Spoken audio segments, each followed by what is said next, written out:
ধনিয়া পাতা দিলে তো যে কোনো তরকারির টেস্ট দ্বিগুণ হয়ে যায়, বেড়ে যায় টেস্টটা। আমি ধনিয়া পাতা দিয়ে দিলাম। এখন আমি 2 মিনিটের জন্য আবার ঢাকনা দিয়ে দিই। আসসালামু আলাইকুম, কেমন আছেন বন্ধুরা? আবারও ফিরে আসলাম নতুন একটা ব্লগ নিয়ে। তো আমরা আজকে মাছ ধরতে গেছিলাম, আর দেখেন অনেক মাছ ধরে আনছি। আর এই মাছগুলো আমি এখন রান্না করব। তো কিভাবে রান্না করব আমার সাথেই থাকবেন, ফুল ভিডিওটা দেখবেন। আর সম্পূর্ণ মাছ ধরার ব্লগটা পাবেন আমার ইউটিউব চ্যানেলে। তো সবার আগে আমার ইউটিউব চ্যানেলটা সাবস্ক্রাইব করবেন, মাছ কিভাবে ধরে আনছি ওই ভিডিওটা দেখার জন্য। আর এখন বাজে রাত্রের 3টা। তো এখন আমি এই মাছগুলো রান্না করব। তো কিভাবে রান্না করি আপনারা দেখবেন।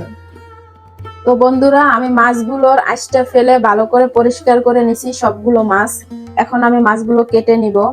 আর এত রাত্রে মাছ ধরে আনছি, তাজা মাছ দেখে আর লোভ সামলাতে পারলাম না। তো এই জন্য এখন মাছ রান্না করে ভাত খাবো। তো আমার সাথেই থাকবেন, ফুল ভিডিওটা দেখবেন।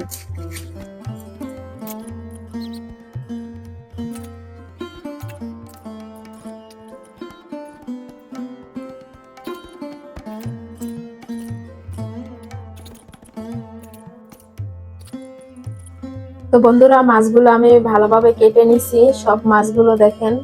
তো আমি মাছগুলো এখন ভালো করে ধুয়ে নিব, তারপর রান্না করব।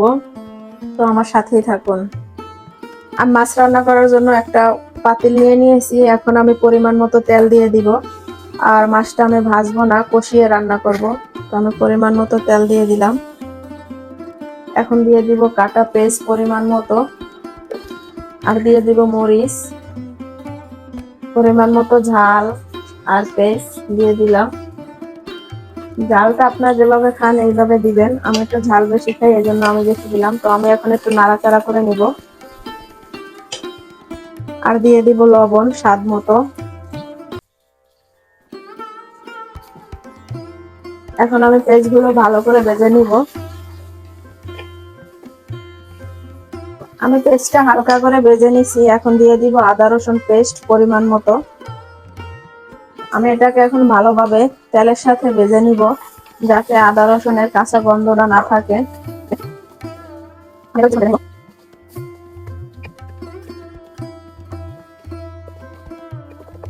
আমি সুন্দর করে পেস্টে ভেজে নিছি অনেকক্ষণ। এখন আমি মশলা কষানোর জন্য পানি দিয়ে দিব। এখন আমি সব মশলা দিয়ে দিব। দিয়ে দিলাম পরিমাণ মতো হলুদ, পরিমাণ মতো জিরা পাউডার, পরিমাণ মতো মরিচের পাউডার, আর দিয়ে দেব পরিমাণ মতো ধনিয়া পাউডার। যেহেতু আমি মাছটা কষিয়ে রান্না করব, এই জন্য আমি সব মশলা ভালোভাবে কষিয়ে নিব এখন। আর আপনারা চাইলে মাছটা ভেজেও রান্না করতে পারেন হালকা ভাবে। তো আমি তাজা মাছ, এই জন্য আমি কষিয়ে রান্না করব। আমার ফুল ভিডিওটা দেখবেন। আমি এখন ভালোভাবে মশলাটা কষিয়ে নিব।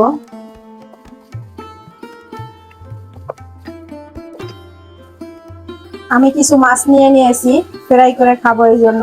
তো আমি এখন মশলা মাখিয়ে নিব। আমি দিয়ে দিলাম একটু আদা রসুন পেস্ট পরিমাণ মতো, আর দিয়ে দেব হলুদের গুঁড়া পরিমাণ মতো, কারণ মাছটা আমি ফ্রাই করব।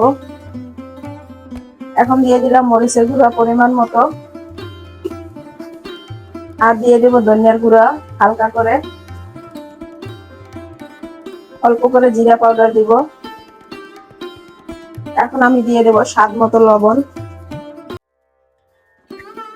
এখন আমি ভালো করে মাখিয়ে নিব মাছটা।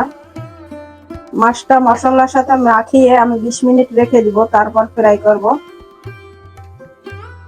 তাজা মাছ বন্ধুরা ফ্রাই খাইলে বা কষিয়ে রান্না করলে ভালো লাগে। এই জন্য আমি কিছু মাছ নিয়ে নিলাম ফ্রাই করার জন্য। আমি এখন 20 মিনিট রাখিয়ে দেব ফ্রাই করার জন্য। আমি মশলাটা অনেক সুন্দরভাবে কষিয়ে নিছি। আর মাছটা যেহেতু আমি কষিয়ে রান্না করব, এই জন্য আমি মাছটা অনেক সুন্দরভাবে কেটে নিছি, যাতে মশলাটা সুন্দরভাবে ঢুকে, এই জন্য। আর বন্ধুরা, তাজা মাছ, এই জন্য আর আমি ফ্রাই করলাম না। ফ্রিজের মাছ হলে আমি ফ্রাই করে রান্না করতাম। এই জন্য আমি মাছটা কষিয়ে রান্না করব। তো আমি এখন মাছটা দিয়ে একটু হালকা করে কষিয়ে নেব।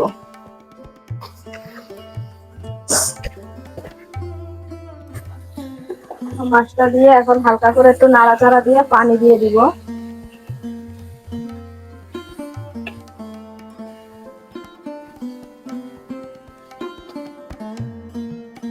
তো আমি ভালো করে মশলার সাথে মাছটা মিশিয়ে নিছি। এখন আমি পরিমাণ মতো পানি দিয়ে দিব। আর বন্ধুরা, মাছটা আমি কষিয়ে রান্না করতেছি, এই জন্য আমি গরম পানি দিয়ে দিব। আর গরম পানি দিলে তো তরকারির টেস্টটা দ্বিগুণ হয়ে যায়, সবাই জানেন। তো আমি এখন পরিমাণ মতো পানি দিয়ে দিব। আমি পানি দিয়ে দিলাম। এখন মাছটা ঢেকে আমি কিছুক্ষণ রান্না করব। ফিরে আসছি কিছুক্ষণ পরে। বন্ধুরা, ফিরে আসছি 10 মিনিট পরে। ভাজার জন্য আমি একটা ফ্রাই প্যানে তেল দিয়ে দিছি। তেলটা গরম হয়ে গেছে আর আমি 20 মিনিট মাছটা মাখিয়ে রাখছিলাম। এখন আমি মাছটা দিয়ে দিব ভাজার জন্য। আমি লাল লাল করে ভেজে নিব অনেক সুন্দর করে। আমি এইভাবে সব মাছগুলো দিয়ে দিব।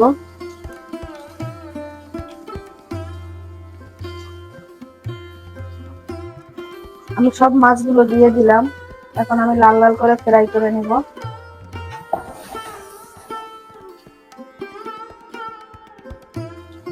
আমি এখন ঢাকনা খুলে দেখে নিব আমার মাছের কি অবস্থা। তো মাছের কালারটা বন্ধুরা চেঞ্জ হয়ে গেছে। আর মাছটা আমি নাড়া দিব না, এভাবে একটু নাড়িয়ে দিব। তো মাছে এখন আমি টমেটো দিয়ে দিব, কাটা টমেটো। মাছে আমি টমেটো দিয়ে দিলাম। এখন আমি এইভাবে আবার একটু ঘুরিয়ে নিব। এখন আমি ঢাকনা দিয়ে আরো কিছুক্ষণ জাল দিব। আমি মাছটা এখন উল্টিয়ে নিব। এক পিঠ আমি লাল লাল করে ভেজে নিছি, দেখেন। এক পিঠ আমি লাল লাল করে সুন্দর করে ভেজে নিছি। এখন আমি উল্টিয়ে আর এক পিঠ ভেজে নিব লাল লাল করে। আমি এবার সব মাছগুলো উল্টিয়ে দিব।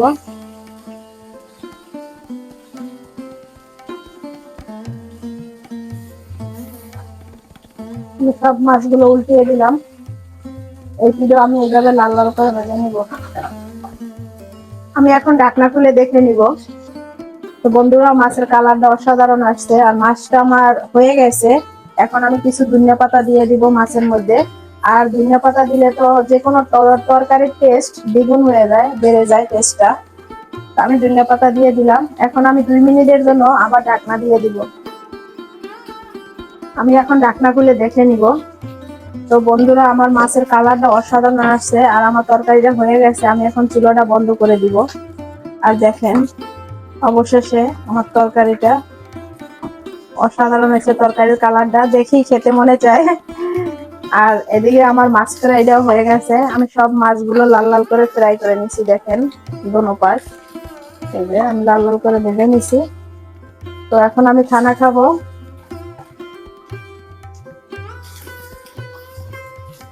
মাছের চুলাটা আমি বন্ধ করে দিলাম। বন্ধুরা, রান্না বান্না শেষ। এখন আমি একটা মাছ নিয়ে নিব, খেয়ে আপনাদের বলবো যে এই মাছটা কেমন টেস্ট আর কেমন রান্নাটা হয়েছে।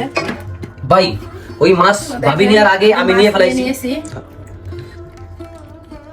মাছটা এখন খাবো, বিসমিল্লাহ। তো বন্ধুরা, কি বলবো, কোনো মাংসের তরকারি, গোশের তরকারি, চিকেনের ফেল হয়ে যাবে মাছ তরকারিটা। এক প্লেট ভাত খেতে পারবেন এই তরকারিটা দিয়ে। অসাধারণ লাগে মাছটা খেতে। আর আপনারা বলেন কেমন লাগে। তো গাইস, আমিও এই যে দেখেন তাজা মাছ নিয়ে নিছি। তো খাইতেছি গাইস, অলরেডি ভাজা মাছ অনেকবার খাইছি। তো সেই স্বাদ গাইস, আসলেই স্বাদ সেটা আমি বলবো না। এখন তো আমি বলবো যে সবার আগে আমি নিয়ে নিছি, তো খাইয়ে ফেলাইছি আমি। আর সে হয়েছে আর ভাবির পাক। কি বলবো, আপনারা তো দেখছেন, পুরো ভিডিও দেখবেন, দেখে বুঝতে পারবেন যে কি হইতেছে। ওয়াও, কেমন লাগতো। আর আমাদের চ্যানেলটা সাবস্ক্রাইব করবেন আর সম্পূর্ণ ভিডিওটা দেখবেন। আর তাজা মাছ কি বলবো, টেস্টি অন্যরকম। এই যে দেখুন।